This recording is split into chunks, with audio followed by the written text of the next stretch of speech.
1 रुपया खाद्य एखादी कोंबडीला एका दिवसाला कसं मेंटेन होतं, लोकांना कळत नाही.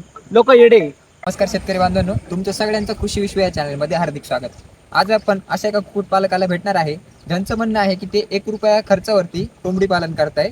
तर आपण जाणून घेऊ त्यांच्याकडून त्यांनी हे कसं काय शक्य करून दाखवलं. कारण पहिले मला पण विश्वास नव्हता बसला की असं शक्य आहे म्हणून, पण त्यांनी मला सविस्तर सांगितलं तेव्हा माझा जरा विश्वास बसला. तर चला त्यांच्याकडूनच जाणून घेऊ या गोष्टी. तर पहिले तुमची ओळख आमच्या प्रेक्षकांना सांगा. नमस्कार मित्रांनो, मी वेदांत पंडित जाधव, राहणार शेणीत, तालुका इगतपुरी, जिल्हा नाशिक. पहिले तुम्हाला एक सांगतो की अंदाजानं 5 ते 6 रुपये एका कोंबडीला एका दिवसाला खर्च येतो. त्यापेक्षा वाढू पण शकतो. बरं, आता तुम्ही कोंबडी पालन करता म्हटल्यावर तुम्हाला या गोष्टी माहितीच असणार. मग तुम्ही हा 1 रुपया खर्च कसं काय मॅनेज करता? तर कसं आहे माहितीये का, दिवसाला 4 रुपये खर्च होऊ शकतो, 5 रुपये खर्च होऊ शकतो. जसं त्याचं मॅनेजमेंट असेल तसा तो खर्च होत असतो. म्हणजे जेणेकरून आपण जर नुसतं खाद्यावर जोर दिला, नुसतं हेवी, आपण जे नाही म्हणतो बॉडी बिल्डर, नुसतं हेवी इन्सुलिन घेऊन, ती बॉडी नाही आपली. आपली गावठी बॉडी. वेस्टेज असेल, त्याच्यानंतर भाजीपाला वेस्ट असेल, म्हणजे फळबाग आहे आपल्या गावामध्ये काही काही, ज्या फळबागांमधून काही असे खराब फळं निघतात, ते खराब फळं आपण आणून आपल्या कोंबड्यांना खाऊ घालतो. म्हणजे जो खर्च 4 रुपयापर्यंत जातो ना, तो खर्च आपला कुठं होतो? 1 रुपयापर्यंत होतो. म्हणजे 3 रुपयाचा आपण काय खाऊ घालतो? वेस्टेजच खाऊ घालतो. काय वेस्टेज खाऊ घालतो त्याच्यामध्ये? हॉटेल वेस्टेज, हॉटेल वेस्ट, नंतर भाजीपाला वेस्ट आहे, म्हणजे ग्रीन वेस्ट, हॉटेल वेस्ट आणि मुक्त संचार. अशा प्रकारे आपण खाद्य मेंटेन करतो. म्हणजे आपण ज्या गोष्टी वापरतो, म्हणजे एक्स्ट्रा बाहेरचं जे खाद्य म्हणतो आपण, या खाद्याचा खर्च न करता हे जे आपलं नॅचरली ज्या गोष्टी भेटतात त्या गोष्टीवरती कोंबड्यांना आपला खर्च कमी करण्यावर ते भर देतात. आता बघा, सप्लिमेंट घेतल्या, या गोष्टी घेतल्या, म्हणजे ते संपूर्ण खाद्य राहतं, त्यानुसार सप्लिमेंट मॅनेज केलं जातं. आता तुम्ही जे म्हणताय नॅचरली सगळं खाऊ घालताय, त्या शरीराची जी गरज आहे कोंबडीच्या, त्याने पूर्ण होती का? त्यांचं योग्य वजन वाढतं किंवा अंडे पण कमी पडतात जर आपण असं जर खाद्य दिलं तर त्यासाठी तुम्ही काय नक्की नियोजन केलंय? आज वेस्टेज काय मध्ये, वेस्टेज म्हणजे काय खाऊ घालणार आहे? व्हेजिटेबल खाऊ घालणार आहे. म्हणजे जे ग्रीनरी व्हेजिटेबल आहे, जे वेस्टेज आहे ते खाऊ घालणार आहे. उद्या ते नाही खाऊ घालणार. उद्या मी काय करणार? उद्या मी माशांचं वेस्ट माझ्या खाद्यामध्ये ऍड करणार. माझं खाद्य तर राहणारच आहे. म्हणजे माझ्या 100 कोंबड्यांना मला महिन्याला मी 1 गोण वापरणार, एकच गोण वापरणार. आणि जिथं 2 गोण्या 2.5 गोण्या लागतील ना, त्या ती 1-1.5 गोण कशी मी मॅनेज करणार? तर आज मी व्हेजिटेबल, ग्रीन व्हेजिटेबल वेस्टेज घातलं, तर आज उद्या लगेच ते घालायचं नाही. तर उद्या काय करायचं? उद्या मग आपले भरड धान्य, म्हणजे जे खराब भरड धान्य राहतं, B grade, C grade, D grade, जे शेवटच्या ग्रेडचं राहतं, ते काय करायचं? ते स्वस्तात आणून, किंवा काही काही जण फेकून देते, ते आणून आपण त्यांना खाऊ घालायचं. दुसऱ्या दिवशी ते केलं, तिसऱ्या दिवशी काय करायचं? तिसऱ्या दिवशी परत माशांचं वेस्ट आणायचं, ते तिसऱ्या दिवशी घालायचं. चौथ्या दिवशी परत फळ बिळ राहत्या वेस्टेज, ते आणून टाकायचं. कोंबड्यांना आवश्यक सगळे घटक आहे सगळीकडून गोळा करता आणि त्यानुसार त्यांना खाद्य देतात. म्हणजे आणि आता तू आणतोय म्हटल्यावर त्यांना काय पैसे द्यायला लागतात की? नाही, काहीच नाही. पैसे नाही द्यायचे. आता त्यांना असं फेकून द्यायला लागतं. आता भाजीपाल्यावाले, त्यांना ते भाजीपाला फेकून द्यायला लागतो. मग ते काय, आपल्याला आपण घेऊन यायचं, फेकून द्यायचं. त्यांचा ताण उलट आपण वाचवतो. त्यांचा ताण वाचतो म्हणून ते तुला ते तसंच फ्री मध्ये देऊन टाकायच्या.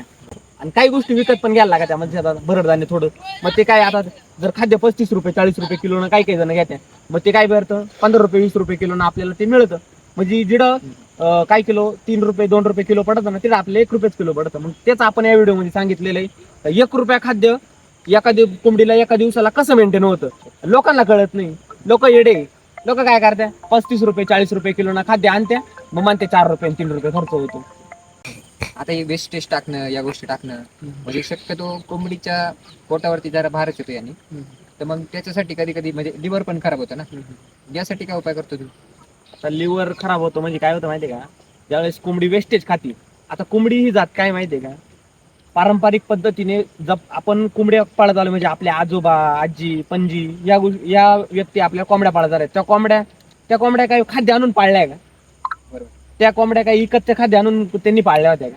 त्यांनी काय केलं होतं, त्या खुरड्यावरती राहून त्यांनी कोंबड्या पाळल्या होत्या. म्हणजे कोंबड्यांची जात ही काय, एक तर खराब खाणारीच जाती, म्हणजे घाणच खाणारी जाती. ही जात काय घाण खाणारी आहे, आणि त्यांना एवढा जास्त काही प्रॉब्लेम येत. पण आता ज्या क्रॉस ब्रीड आल्या ना, त्यांच्यामध्ये हा प्रॉब्लेम येत्या. मग त्यांना आपण काय वापरतो, त्यांना थोडी मेडिकल म्हणजे वेटरनरी डॉक्टरचा सल्ला घेऊन आपण त्यांना लिव्हर टॉनिक, त्याच्यानंतर अँटीबायोटिक, त्याच्यानंतर ज्या पचण्यासाठी त्यांना जो त्रास होतो, त्याच्यात काही काही केमिकल मिळतं. मग ते आपण खाऊ घालून ते मेंटेन करतो. मग लोकांना वाटतं मग चांगलं नुसतं खाद्य घाल, नुसतं खाद्य घालून होत नाही. गावठी कोंबडी किंवा गावठी जात आहे, गावरान जात आहे, ती कोंबडी मुक्त संचारमध्ये आणि फ्री रेंजमध्ये पाळणारी कोंबडी आहे. ती खराब खाणारी जाते आणि ती खराबामध्येच राहते. आता तुझ्याकडं कोणत्या जातीचे कोंबडे नक्की? माझ्याकडं सोनाली आहे, ओरिजिनल गावरान पण आहे. ओरिजिनल गावरानचे पिल्ल पण मी विकतो. त्याच्यानंतर सोनाली ब्रीड, त्याच्यानंतर कावेरी पण, या सगळ्या जाती मी पाळतो. आणि त्या सगळ्या एकदम म्हणजे ओरिजिनल आहे. म्हणजे त्याच्यामध्ये काही क्रॉस नाही आहे. गावठी तर गावठीच, कावेरी ती कावेरी आणि सोनाली सोनाली असं. आता आपण सुरुवातीपासून खाद्य टाकतोय एका कोंबडीला, हम्म. आणि एक कोंबडी का आता म्हणजे तू ज्या प्रकारे करतोय त्या प्रकारे सांग. असे 2 प्रकार आहेत. तर अंडे देण्याच्या क्षमतेमध्ये काही फरक जाणवतो का? हा, तर कसं माहितीये का, जे कोंबडीला फक्त खाद्य राहतं ना, आता आपण पाहतो, आपण लेअर फार्मिंगचे पाहिलेले, म्हणजे आपण जे बॉयलर कोंबड्यांचे अंडे खातो, म्हणजे जे ढवळे अंडे खातो, ते अंडे काय राहते माहितीये का, त्यांना वेस्टेज हा चालत नाही आणि ते खाती पण नाही. मग त्याच्यातच आपली गावरान कोंबडी जर सांभाळली, म्हणजे कसं माहितीये का, आता क्रॉस ब्रीड आहे, क्रॉस ब्रीड म्हणजे जी कावेरी कोंबडी आहे, ती कावेरी कोंबडी आपण लेअर फार्म मध्ये पण सांभाळू शकतो, म्हणजे बॉयलर टाईपच सांभाळू शकतो. तर तिचं कसं होतं माहितीये का, तिला खाद्याला जर 100% खाद्य घातलं तर तिला खाद्याला डायरेक्ट 100ला 80-70-80 अंडे निघतात. आणि जे मुक्त संचारमध्ये पाळले जातात त्याला आपण 50 म्हणजे 50% 60% रेशो असा. सोनाली, कावेरी की सोनालीला 50% 60% रेशो होतो आणि कावेरीला हा 80% 90% हा रेशो होतो. ओरिजिनल 100% खाद्य घातलं. आणि तू ज्या प्रकारे करतो त्याच्यात तुला किती निघतात? आता मी ज्या प्रकारे करतोय ना, आता मला 2 ते 3 वर्ष झाले, म्हणजे मला कोणत्या टायमाला कशा प्रकारे त्यांचं संगोपन करायचं याची माहिती झाली आहे. त्याच्यामुळे मी जरी म्हणजे वेस्टेज खाऊ घालीत असेल किंवा मुक्त संचारमध्ये सांभाळत असेल तरी मी 50% हे अंडे घेतो. 50% मी अंडे घेतो. चांगला दर आहे. 50% म्हटल्यानंतर अशा कंडिशन मध्ये खूप चांगलं. हा, कारण आणि कावेरीपेक्षा सोनाली की सोनालीपेक्षा कावेरी चांगली मग? नाही, ते डिपेंड करतं सांभाळण्यावरती आणि रिक्वायरमेंट नुसार. म्हणजे आता समजा आपल्या एरियामध्ये अंड्यांची जास्त रिक्वायरमेंट आहे तर आपण कावेरी प्रेफर केली पाहिजे. आणि जर मांसची रिक्वायरमेंट असेल, म्हणजे कोंबड्या अंडे कोंबडी खाणार असेल, म्हणजे नॉनव्हेज खाणारे असतील तर त्यांनी सोनाली ही जात प्रेफर केली पाहिजे. आणि जर म्हणजे एखाद्याला गावठी ओरिजिनल एखाद्या हाय क्लास सोसायटीमध्ये असेल, त्यांना पैसे देऊन ते स्वतः म्हणजे जेवढे पैसे लागतील तेवढे देण्यास तयार असतील तर त्यांनी गावठी पण सांभाळली पाहिजे. आता तू मला एक सांगशील का, म्हणजे मला तर असं वाटतंय की तुझ्या ज्या कोंबड्यांची चव असेल ती नक्कीच चांगली असेल. 100% गावरानवाणीच लागते. गावरानसारखी हा, कारण आपण मुक्त संचारमध्ये सांभाळतो. आणि गावठी कोंबडीची सवय काय राहते, मोकळ्यात हिंडायची, इकडे तिकडे फापडायची, हिंडायची, फिरायची, गवत खाय, मुंग्या खाय, किडकं खाय, या गोष्टी राहत्या. मग मी पण त्याच प्रकारे या कोंबड्यांना खाऊ घालितो. मग त्याच्यामुळे काय होतं की ज्या गावठीची जी चव येते ना, जे गावठी खाऊन जी चव येते ना गावठीच्या अंगामध्ये किंवा मांसमध्ये, तीच चव आपल्या सोनालीच्या कोंबड्यांच्या मध्ये असते. तुला महिन्याला किती इन्कम जनरेट होतो? आणि त्यामध्ये मला एक हे पण सांग की तू अंडे विकतो, पूर्ण कोंबडी विकतो, की नक्की काय करतो? हा, तर मला आहे ना महिन्याला एक 100 कोंबड्यांमागे 15 ते 20 हजार रुपये इन्कम होतो अंडे काढल्यानंतर. म्हणजे 100 जर कोंबड्या असल्या ना तर 15 ते 20 हजारापर्यंत इन्कम होतो.